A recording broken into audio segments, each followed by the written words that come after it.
राजू शहर के कोने में रेलवे लाइन के पास बनी झुग्गी में रहता था। झुग्गी भी क्या, टिन की चादर, फटे हुए पर्दे और जमीन पर बिछी हुई पुरानी चादर। बारिश होती तो पानी टपकता, सर्दी होती तो हवा सीधी सीने में लगती। राजू रोज सुबह अंधेरे में उठता। माँ उसके लिए एक ही रोटी बनाती, आधी उसके लिए, आधी खुद के लिए।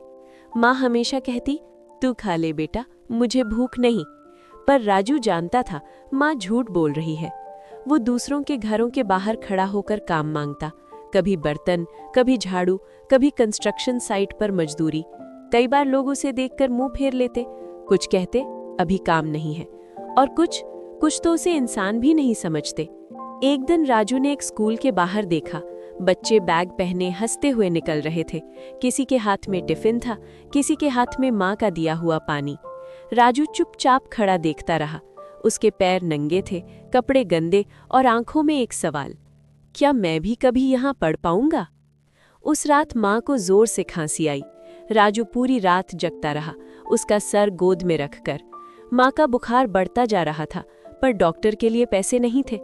माँ ने कमजोर आवाज में कहा, राजू पढ़ लिख लेना बेटा, गरीबी से बड़ा दर्द कुछ नहीं होता। सुबह होने से पहले माँ चल बसे। उस दिन राजू रोया नहीं, आंसू जैसे सूख गए थे।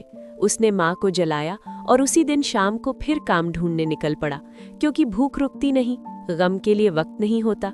सालों बाद उसी रेलवे लाइन के पास एक छोटा सा स्कूल खुला, फ्री एजुकेशन के लिए। राजू ने पहली बार स्लेट उठाई, हाथ कांप रहे थे, पर दिल में माँ की आवाज गूंज रही थी।